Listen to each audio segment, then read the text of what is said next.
tahu engkau mendengar perkataanku. Urusan kita hari ini belum berakhir. Kita akan bertemu lagi pada tahun yang akan datang, di hari yang sama. Kita akan kembali menentukan siapa yang berhak untuk mendapatkan gelar sebagai pemenang. Karena pada dasarnya perang Uhud ini tidak bisa kita katakan ada yang menang, ada yang kalah.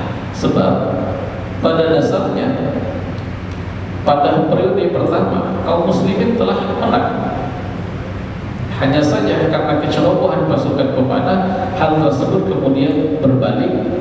Yang awalnya kaum muslimin yang mendesak, periode kedua kaum muslimin yang terdesak. Akan tetapi ciri-ciri orang menang yang pertama, yang bisa mengalahkan atau menghabisi musuh besarnya. Para pemimpin-pemimpin itu sudah bisa ditaklukkan sebagaimana Rasulullah menaklukkan orang-orang Quraisy di perang Badar. Yang kedua, mereka bisa merampas harta benda milik musuhnya. Nah, kedua hal ini tidak dimiliki dan tidak didapati oleh orang-orang Quraisy. Sehingga dengan begitu pada dasarnya perang Uhud ini bisa dikatakan dalam kondisi draw seri. Masing-masing merasakan kemenangan dan masing-masing merasakan kekalahan. Oleh karena itu kemudian pada saat orang-orang Quraisy memutuskan untuk kembali ke kota Makkah, Rasulullah kemudian kembali ke kota Madinah. Rasulullah masih tetap kepikiran.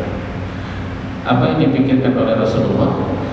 Pada dasarnya kondisi kaum muslimin sedang terluka, sementara orang-orang musyrik itu belum mendapatkan kemenangan yang seutuhnya. Maka Nabi khawatir kalau Abu Sufyan dan rekan-rekannya ini berubah pikiran dan memutuskan untuk menyerang kota Madinah.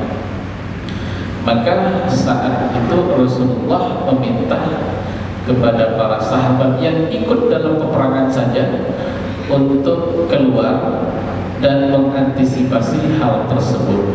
Maka Rasulullah kemudian melakukan perjalanan ke satu lokasi, di mana lokasi tersebut jaraknya sekitar 8 mil dari kota Madinah, disebut juga dengan nama Hamraul Asad. 8 mil dari kota Madinah, dan ini adalah jalur di mana jalur utama menuju kota Madinah. Di situ Nabi kemudian membuat markas untuk berjaga-jaga jangan sampai ada serangan dari orang-orang Makkah tersebut. Maka pada saat Rasulullah sudah mengumpulkan para sahabat di lokasi tersebut, maka muncullah Ma'bad bin Abu Ma'bad al-Khuzai. Ma'bad ini awalnya adalah orang yang tidak beriman, tapi pada saat ia bertemu dengan Rasulullah di Hamraul Asad, dia mengucapkan syahadat dan beriman kepada Rasulullah. Jadi dia ini baru masuk Islam saat itu. Maka Nabi meminta kepada Ma'bad untuk memeriksa, melihat kondisi pasukannya Abu Sufyan dan memastikan bahwasanya mereka tidak kembali menyerang kota Madinah karena kondisinya masih lemah sekali. Maka Ma'bad berangkat dan benar apa yang dikhawatirkan Rasulullah itu benar terjadi. Pada saat pasukan Quraisy tersebut sudah berjalan sejauh 36 mil dari kota Madinah, mereka berhenti lalu kemudian satu sama lain berbicara dan mengatakan, kita ini sudah menang, tapi tidak ada bukti kalau kita menang. Muhammad masih hidup, sahabat-sahabatnya masih hidup, bahkan rampasan perang pun kita tidak dapat. Kalau begitu, kenapa enggak sekalian aja kita sekarang mumpung pasukan masih banyak, kita serang kota Madinah?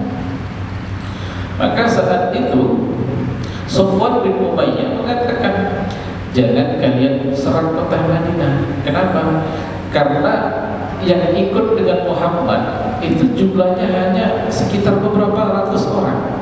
Masih banyak suku-suku di kota Madinah yang gak ikut.